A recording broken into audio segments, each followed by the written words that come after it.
स्वागत है सभी फ्यूचर जूनियर अकाउंटेंट्स का। RCDF परीक्षा जो है वो आपके उसकी एग्ज़ाम डेट आ चुकी है, एडमिट कार्ड आ चुके हैं और समय बहुत कम रह गया है। ऐसे में हम आपके लिए लेके आए हैं सप्लाई चेन मैनेजमेंट, आपूर्ति श्रृंखला प्रबंधन से रिलेटेड इंपॉर्टेंट क्वेश्चंस। तो देख लीजिए आपकी तैयारी कैसी है, क्वेश्चन का आंसर देके अपनी तैयारी को आप जाँच करिए। तो चलिए शुरू करते हैं। Supply chain and management. सबसे पहले बात आती है यहाँ पर सप्लाई चेन की कि सप्लाई चेन क्या होती है। देखिए नाम से क्या प्रतीत हो रहा है आपको कि किसी चीज़ की सप्लाई होने के लिए उसमें क्या क्या चीज़ें शामिल होती हैं, उसकी चेन किस प्रकार से बन रही है। तो देखिए सप्लाई चेन जो होती है वो प्रोडक्ट को निर्धारित समय में निर्धारित मात्रा के साथ में कहाँ तक पहुँचाना, उपभोक्ता तक पहुँचाना। तो इसमें जो भी चीज़ें, जो भी प्रोसेस, जो भी स्टेप आते हैं वो क्या कहलाते हैं, सप्लाई चेन। तो इससे रिलेटेड क्वेश्चन आंसर करने से पहले आपको सप्लाई चेन मैनेजमेंट का जो कंसेप्ट है वो पूरा क्लियर हो जाना चाहिए ताकि आप क्वेश्चन का आंसर इजीली कर पाएँ। तो चलिए मैं आपके सामने एक एग्जांपल प्रस्तुत कर रही हूँ। जैसे कि हम एक बिस्किट का एग्जांपल ले लेते हैं। अब बिस्किट में कौन से आप खाते हैं अपनी चॉइस ले लीजिए, पार्ले, गुड डे, ब्रिटानिया, जो भी आपको लेना है, ठीक है। तो बिस्किट को बनाने के लिए सबसे पहले गेहूँ की आवश्यकता होगी, यानी कि रॉ मटेरियल जो है आपको चाहिए होगा, कच्चा माल आपको चाहिए होगा। तो क्या होता है, जो प्रोड्यूसर होते हैं, जो बिस्किट मेकर होते हैं, वो लोग सबसे पहले रॉ मटेरियल लाते हैं। रॉ मटेरियल के बाद में उसको लाने के बाद उससे कुछ बिस्किट बनाएंगे वो लोग, ठीक है। तो बिस्किट बनाने की जो प्रोसेस होगी अभी तक पूरी नहीं होती है, इसलिए हम इसे क्या बोल देते हैं, सेमी फिनिश्ड प्रोडक्ट। क्या बोलेंगे यहाँ पर इसे, सेमी फिनिश्ड प्रोडक्ट, क्योंकि यहाँ पर बिस्किट तो आपके बन चुके हैं लेकिन बिस्किट को पैक भी करना अभी बाकी है ताकि हम उसे सेल कर सकें। तो अब क्या किए जाएंगे, बिस्किट को छोटे छोटे पैकेट्स में पैक किए जाएंगे। जैसे कि 5 रुपये वाला पैकेट आता है, 10 रुपये वाला पैकेट, 20 रुपये वाला पैकेट, फैमिली पैकेट्स जो आते हैं, तो उसको क्या किया गया, इसके अंदर पैक किया जाएगा। अब उसको पैक जब कर लिया है तो इसकी जो प्रोसेस है प्रोडक्ट की वो तो हो गई है फिनिश। प्रोडक्ट तो आपका तैयार है, लेकिन अब इस प्रोडक्ट को बाहर डिस्ट्रीब्यूटर के पास कैसे पहुंचाया जाए। तो एक एक पैकेट तो आप भिजवा नहीं सकते हैं, उसके लिए आप क्या करवाएंगे, यहाँ से इसको छोटे छोटे कर्टेन्स में पैक करवाएंगे, ठीक है। एक ऐसे कर्टेन होंगे जिसके अंदर करीब 500 से 1000 बिस्किट जो है एक साथ रख दिए जाएं, ठीक है। बड़ी मात्रा के अंदर छोटे जो कर्टेन्स होते हैं इसके अंदर बिस्किट्स को रख दिया जाएगा। अब ये जो कर्टेन है वो कहाँ पे पहुँचाए जाएंगे, डिस्ट्रीब्यूटर के पास में। अब ये डिस्ट्रीब्यूटर क्या करते हैं, अपने अपने एरिया के अंदर जो रिटेलर्स होते हैं या फिर जो सुपर मार्ट होते हैं वहाँ पर इनको पहुँचाते हैं। क्या करते हैं, इनकी डिलीवरी कन्फर्म करवाते हैं। कहाँ पर, जैसे कि सुपर मार्केट हो गया आपका और छोटी मोटी शॉप्स हो गई, जहाँ से आप लोग क्या करते हैं, फाइनली यहाँ से बिस्किट को परचेस कर लेते हैं। तो जो बिस्किट को परचेस करने वाला होता है उसे क्या कहा जाता है, एंड कंज्यूमर कहा जाता है या फिर एंड कस्टमर आप कह सकते हैं। तो देखिए ये जो पूरी प्रोसेस हुई है रॉ मटेरियल से लेकर के उसे कहाँ तक पहुँचाने की, उपभोक्ता तक पहुँचाने की जो पूरी प्रोसेस है, इसमें जितने भी स्टेप आए हैं, जो भी कॉस्ट आई है, लॉजिस्टिक की, लेबर की, सामान की, वो सब टोटली मिलाकर के क्या कहलाएंगे, सप्लाई चेन। सप्लाई चेन आप लोगों ने समझ ली। अब आप समझिए मैनेजमेंट क्या होता है। देखिए मैं इसको आप एग्जाम्पल के तौर पे समझाती हूँ। डेफिनेशन आप लोगों ने बहुत पढ़ ली होगी। एग्जाम्पल मैंने लिया पिज़्ज़ा का, ठीक है। अब आप लोग देखते हैं कि यदि पिज़्ज़ा टाइमली नहीं पहुंचता है तो पिज़्ज़ा वालों ने क्या किया हुआ है, यदि आपका पिज़्ज़ा आधे घंटे के अंदर अंदर नहीं पहुंचता है तो ऐसे में वो आपको पैसे रिटर्न कर देंगे और आप पिज़्ज़ा जो है फ्री में खाइए, आनंद लीजिए। तो यहाँ पर क्या हो गया, उनका मैनेजमेंट खराब हो जाएगा यदि कोई चीज़ टाइमली नहीं पहुँचती है। जैसे कि फ्लिपकार्ट से आपने कुछ ऑर्डर किया, उन्होंने बताया कि 3 दिन में आपका सामान पहुंच जाएगा और 7 दिन तक नहीं पहुंचा, तो कहीं ना कहीं आपको वहां पर डिस्टरबेंस होगा। तो ऐसे में ये कह सकते हैं कि उनका जो मैनेजमेंट है वो वहां पर सही नहीं रहा है। तो यहाँ पर समय का प्रबंधन सही होना चाहिए। अब आता है माल का प्रबंधन आप किस प्रकार से कर रहे हैं। सपोज़ आपको कोई चीज़ ऑनलाइन ऑर्डर से आपने खरीदी और वो जो चीज़ है टूटी फूटी आपको मिलती है, तो आप लोग यही कहेंगे ना, इनका मैनेजमेंट सही नहीं है, क्योंकि उनका जो पैकेजिंग था वो सही नहीं उन्होंने करवाया। पैक्ड आइटम को पैक करवाना भी एक प्रकार का क्या होता है, मैनेजमेंट होता है। तो इस प्रकार के जितने भी मैनेजमेंट के कार्य हैं वो सभी इसी के अंतर्गत आते हैं। तो ये किसके द्वारा किए जाते हैं, वही पूरी प्लानिंग के साथ में करने पड़ते हैं। वहाँ पे एक ऑर्गेनाइजेशन होना चाहिए, उसके अंदर अच्छे स्टाफ होने चाहिए, उनको लीड करने वाला एक लीडर होना चाहिए, एक डायरेक्टर होना चाहिए, तभी वहाँ पर क्या होगा, अच्छा मैनेजमेंट हो पाएगा। तो इस प्रकार से ये मैनेजमेंट होता है। तो मुझे आशा है कि आप लोग सब सप्लाई चेन मैनेजमेंट को समझ गए होंगे। किसी रॉ मटेरियल को फाइनली कस्टमर तक पहुंचाने में जो भी प्रोसेस होता है वहाँ पर सप्लाई चेन मैनेजमेंट कहलाता है। सही समय पर सही ढंग से जो कार्य होता है। अब यहाँ पर क्वेश्चन है कि आपूर्ति श्रृंखला प्रबंधन को परिभाषित करें। इसकी डेफिनेशन क्या होती है, देख लीजिए। देखिए, इसकी डेफिनेशन होती है SCM, every aspect of the supply chain including raw material, data, finances from the start to finish. यानी कि ये जो आपूर्ति श्रृंखला होती है स्टार्टिंग से लेके एंड तक, इसमें क्या क्या आता है, कच्चा माल आता है, ओके, डेटा आता है, वित्त आता है, ये सभी पहलू इसके अंदर इंक्लूड होते हैं। तो SCM की फुल फॉर्म क्या होती है, सप्लाई चेन मैनेजमेंट। अब देखिए अगला question, what is the ultimate objective of supply chain management, यानी कि आपूर्ति श्रृंखला प्रबंधन का सबसे मुख्य उद्देश्य क्या होता है। इनका उद्देश्य होता है संचालन में क्या लाना, दक्षता लाना, यानी कि एफिशिएंसी, और उत्पादकता को अधिकतम करना। क्या करना, उत्पादकता जो उनका प्रोडक्शन है उसको बहुत बढ़ाना, उसको ज़्यादा से ज़्यादा कस्टमर तक पहुंचाना। अगला क्वेश्चन देखें इसी से related, what do you mean by, फ्रेटमेंट नहीं है, ये फ्रेटमेंट है, ओके। फ्रेटमेंट आपने सुना होगा, जो लॉजिस्टिक होता है, एक स्थान से दूसरे स्थान पर सामानों को पहुंचाना, परिवहन आप बोल सकते हैं, ट्रांसपोर्ट बोल दीजिए आप इसको आम भाषा में, ठीक है। तो उसका जो भी खर्चा आता है वो होता है फ्रेटमेंट। तो फ्रेटमेंट का मतलब होता है FREIGST, फ्रेट, यानी कि भाड़ा। अगला प्रश्न देखें आप लोग, what comprises supply chain management, यानी कि सप्लाई चेन मैनेजमेंट में क्या क्या इंक्लूडेड होता है, क्या क्या शामिल होता है। तो देखिए इसके अंदर ये शामिल होते हैं सभी के सभी जो पार्टनर्स होते हैं आपस में, जो लोग मिलकर के बिजनेस कर रहे हैं, ठीक है, साझेदारी जो कर रहे हैं वो लोग साझेदार हो गए। दूसरा होता है सप्लायर्स, जो लोग सप्लाई करेंगे, है ना, आपूर्तिकर्ता जो कहलाते हैं। देन रिटेलर्स, भाई रिटेलर्स नहीं होंगे तो डायरेक्ट उपभोक्ता तक माल कैसे जाएगा, तो खुदरा विक्रेता भी इसके अंदर शामिल होते हैं।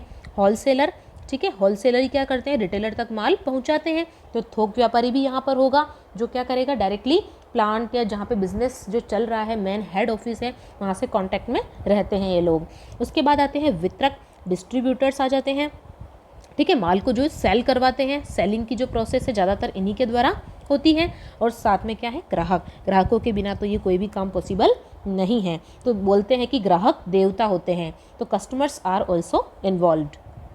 तो देखिए आपके यहाँ पर क्वेश्चन एग्जाम में किस प्रकार से बनेगा, क्वेश्चन में ये पूछ लिया जाएगा कि जो ये सप्लाई चेन मैनेजमेंट होता है इसके अंदर कौन कौन शामिल होते हैं। आपको 4 ऑप्शन दे दिए जाएंगे, ठीक है, उसमें से 3 ऑप्शन तो इनमें से कोई दे दिए जाएंगे कि पार्टनर हो गए, सप्लायर हो गए, रिटेलर हो गए, और चौथा ऑप्शन कोई ऐसा दे दिया जाएगा जो इसमें शामिल नहीं होता है। तो इस तरीके से आपको अपना माइंड लगा करके आंसर पुटअप करना है। How do you define SKU keeping in mind the supply chain, ठीक है। तो आपूर्ति श्रृंखला को ध्यान में रखते हुए, थोड़ा सा यहाँ पे ये मिस्टेक हो गया है, ठीक है, आपूर्ति श्रृंखला को ध्यान में रखते हुए कीपिंग इन माइंड ये सबसे पहले आएगा, ठीक है। यहाँ पर keeping in mind, how do you define SKU the supply chain, okay. तो आप SKU को कैसे परिभाषित करते हैं। तो देखिए SKU का क्या मतलब होता है, SKU की फुल फॉर्म होती है stock keeping unit, okay, stock keeping unit. तो आप लोग देखते हैं कि जब गवर्नमेंट जॉब में वैकेंसी निकलती है तो एक वैकेंसी किसके लिए होती है, स्टोर कीपर के लिए, है ना, स्टोर कीपर की वैकेंसी भी निकलती है वहाँ पर। तो स्टोर कीपर या फिर स्टोर कीपिंग यूनिट में काम क्या होता है कि जो माल होता है वो कितना माल आपके स्टोर में है, ठीक है, और कितना माल जो है वो बाहर निकल चुका है सेलिंग प्रोसेस के लिए, ओके। तो ये सारी चीज़ों का क्या होता है, एक रजिस्टर में या फिर आजकल तो कंप्यूटर आ गए हैं उसके अंदर पूरा लेखा जोखा होता है। तो ये होती है स्टॉक कीपिंग यूनिट कि कितना स्टॉक अभी आपके पास में है। The supply chain concept originated in what disciple, यानी कि जो आपूर्ति श्रृंखला अवधारणा है वो किस में उत्पन्न हुई, किस डिसिपल में उत्पन्न हुई। तो ऑब्वियस सी बात है ये मार्केटिंग प्रोसेस के कारण से उत्पन्न हुई है। आपूर्ति श्रृंखला कंसेप्ट जो है, सप्लाई चेन मैनेजमेंट की बात हम कर रहे हैं यहाँ पर, तो ये किससे उत्पन्न हुई है, मार्केटिंग से। The supply chain management philosophy emerged in which decade, ठीक है, कौन से डेकेड में ये इमर्ज हुई है, उभरी है, आपूर्ति श्रृंखला प्रबंधन। तो आपको यहाँ पे बताना है समय, तो आपका आंसर क्या हो जाएगा, 1980 में। कब से उभरी है ये, कब से ज़्यादा बाहर निकल करके आई है, 1980 से ये क्या हुई है, इमर्ज हुई है। The supply chain encompasses all activities associated with the flow and transformation of goods from which stage, ये पूछा गया है, through to end users as well as the linked information flows. So आपूर्ति श्रृंखला में ऐसा कौन सा चरण है जिससे लेकर अंतिम उपयोगकर्ताओं तक जुड़ी हुई जानकारी के प्रवाह से माल के प्रवाह और परिवर्तन से जुड़ी सभी की सभी एक्टिविटीज़ जो है वो शामिल है। तो आपका आंसर क्या हो जाएगा यहाँ पर, द रॉ मटेरियल स्टेज। तो अभी हमने देखा था, पूरे अच्छे से पढ़ा था हमने किसे, सप्लाई चेन मैनेजमेंट को। तो इसके अंदर सबसे पहला स्टेज कौन सा आता है, रॉ मटेरियल वाला। तो इसका आंसर क्या हो जाएगा, रॉ मटेरियल। यहाँ पे क्या लिखेंगे, कच्चा माल वाला जो चरण होता है। What is the role of logistics in supply chain management, यानी कि आपूर्ति श्रृंखला प्रबंधन में रसद की जो भूमिका है वो क्या है। अब भाई लॉजिस्टिक है, क्या करता है, सामानों को एक स्थान से उठाकर दूसरे स्थान पर पहुंचाने का कार्य करता है। सो उपकरणों का परिवहन बोल सकते हैं, सामानों का बोल सकते हैं, जो भी सामान का आप बिजनेस करते हैं, जिस भी वस्तु को आप मार्केट में सेल करना चाहते हैं, उस वस्तु का परिवहन, ट्रांसपोर्टेशन ही क्या कहलाता है, logistics. Which of the following are not key attributes of supply chain management, यानी कि कौन आपूर्ति श्रृंखला प्रबंधन के प्रमुख की एट्रीब्यूट नहीं है। तो बात हो रही है यहाँ पर मेन की पॉइंट्स क्या हैं आपूर्ति श्रृंखला प्रबंधन के। तो आपको 4-5 ऑप्शन दिए जाएंगे, उसमें से आपको बताना है कि कौन सा नहीं है, ठीक है। तो देखिए, सपोज आपको एग्जाम में 5 ऑप्शन मिल जाते हैं, ठीक है। ये 5 ऑप्शन क्या होंगे मैं आपको बताती हूँ और आप लोग गेस करिएगा कि इसका आंसर क्या होगा। फर्स्ट ले लिया मैंने सप्लायर, ठीक है, क्या है, सप्लायर जो माल सप्लाई कर रहा है। दूसरा हो गया रिटेलर जो माल को बेच रहा है। तीसरा हो गया होलसेलर जो क्या कर रहा है, माल को बड़े लेवल पे डिस्ट्रीब्यूट करवा रहा है, ठीक है। फोर्थ आपका कौन हो गया, कस्टमर पावर, कस्टमर पावर। और फिफ्थ क्या हो जाएगा, खुद कस्टमर जो एंड यूज़र होता है, एंड कस्टमर हो रहा है, उसकी बात हम यहाँ पे कर रहे हैं। तो ऐसे में जो आपका आंसर होगा वो क्या हो जाएगा, कस्टमर पावर। तो कस्टमर पावर से इस आपूर्ति श्रृंखला प्रबंधन पर कोई फ़र्क नहीं पड़ता है, कस्टमर की क्या पावर है क्या नहीं है, कौन कितना लेवल का है, कोई फ़र्क इस पर नहीं पड़ता है। तो इस तरीके से आपको एग्ज़ाम में आंसर को चूज़ करना है। बाकी सभी जो ऑप्शन है वो सभी के सभी जो है की एट्रीब्यूट्स हैं किसके, सप्लाई चेन मैनेजमेंट के, क्योंकि इसमें सप्लायर भी आते हैं, रिटेलर भी आते हैं, होलसेलर भी आते हैं और एंड कस्टमर भी आते हैं, जबकि कस्टमर पावर इसमें नहीं आता है। ADD मीन्स, यानी कि एड का मतलब क्या होता है। देखिए, ए का मतलब होता है एंटी, डी का मतलब होता है डंपिंग और डी का मतलब होता है ड्यूटी।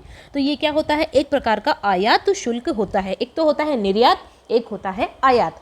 आयात यानी माल मंगवाना और निर्यात यानी माल बाहर भेज देना।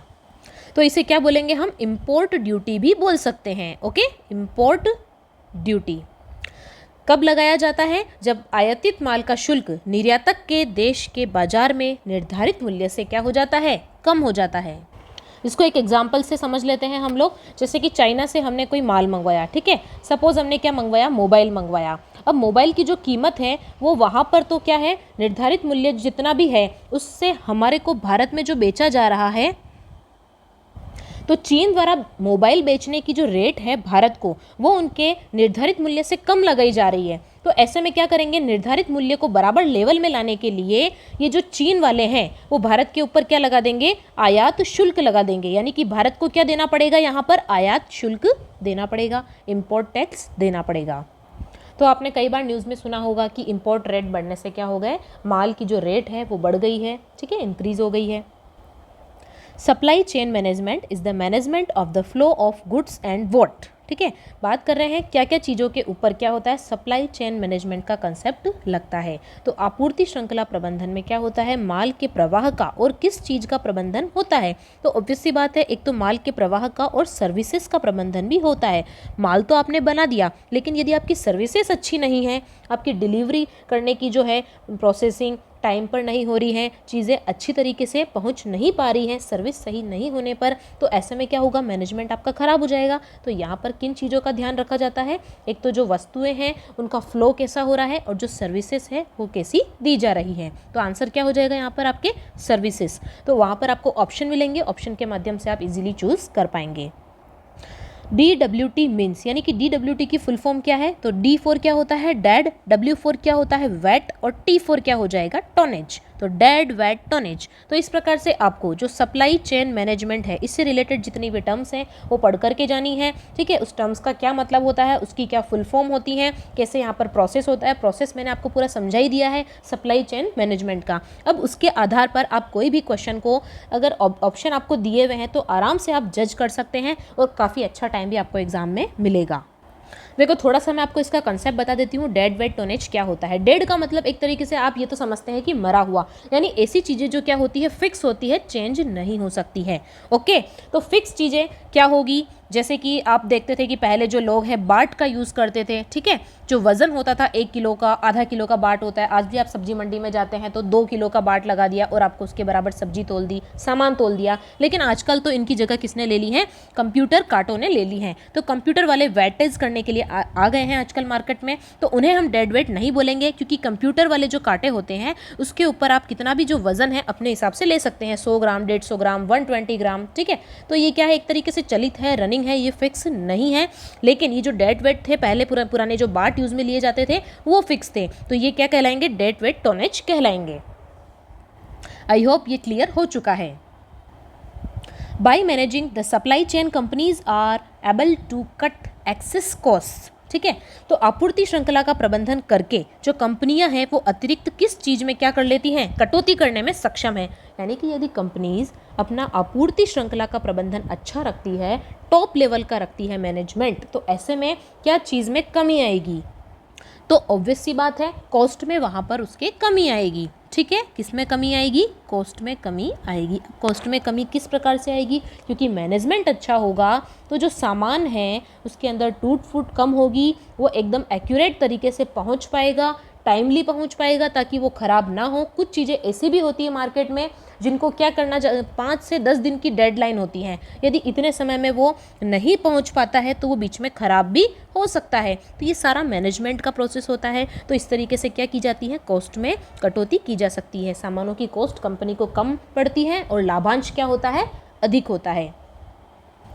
अब देखिए इसके अंदर सप्लाई चेन मैनेजमेंट में एक कंसेप्ट और आता है, what do you mean by blanket way bill, यानी कि ब्लैंकेट वे बिल से आप क्या समझते हैं। तो इसका आंसर होगा 2 या अधिक माल ढुलाई, 2 और मोर कंसाइनमेंट्स ऑफ फ्रेट, यानी कि क्या होता है, सपोज एक देश से दूसरे देश के अंदर माल जाना है, ठीक है। फर्स्ट कंट्री सपोज क्या है, हमारी इंडिया है, और सेकंड कंट्री कौन सी है, कोई भी मान लीजिए आप लोग अमेरिका है, ओके। अब यहाँ से यहाँ पर माल जाएगा तो हो सकता है बीच में कहीं एक जगह सामान जो है बीच में उतरा, फिर वापस उसको कहीं दूसरे परिवहन में रखा, ठीक है।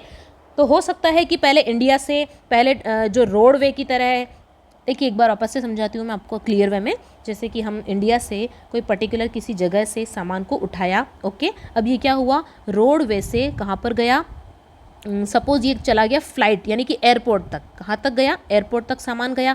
अब यहाँ से सामान उतारा और वापस सामान को एयरपोर्ट पे जो फ्लाइट है वहाँ पर चढ़ाया, ठीक है। सपोज़ वो ज़्यादा वेट का नहीं है, 10-20 किलो का, ये तो ज़्यादा यहाँ पर कॉस्ट नहीं लगेगी, और इससे ज़्यादा होता तो काफ़ी कॉस्ट लग जाती है। तो ऐसे में शिप होते हैं, जहाज़ होते हैं, उनका भी यूज़ लिया जा सकता है। तो आप एयरपोर्ट की जगह पे शिप का भी बता सकते हैं, ठीक है। तो इस तरीके से क्या होगा, एक तो रोड पे जो आपने ट्रक के अंदर सामान रखा, फिर वापस फ्लाइट के अंदर सामान रखा, फिर वापस वहाँ पे पर्टिकुलर जहाँ पे पहुँचाना है वहाँ पे उतारा, तो क्या हो गया, इसके अंदर दो बार जो माल है उसकी ढुलाई हो गई है, ठीक है। तो इसे क्या बोलते हैं, ब्लैंकेट वे बिल बोला जाता है। तो यहाँ पर आज की क्लास हमारी खत्म होती है। अब मिलते हैं अगली क्लास में जीएसटी के इंपॉर्टेंट क्वेश्चन के साथ में। ये टॉपिक भी आपके एग्जाम की दृष्टि से इंपॉर्टेंट रहेगा। 100% यहाँ से 4 से 5 क्वेश्चन तो आपके बनेंगे। धन्यवाद।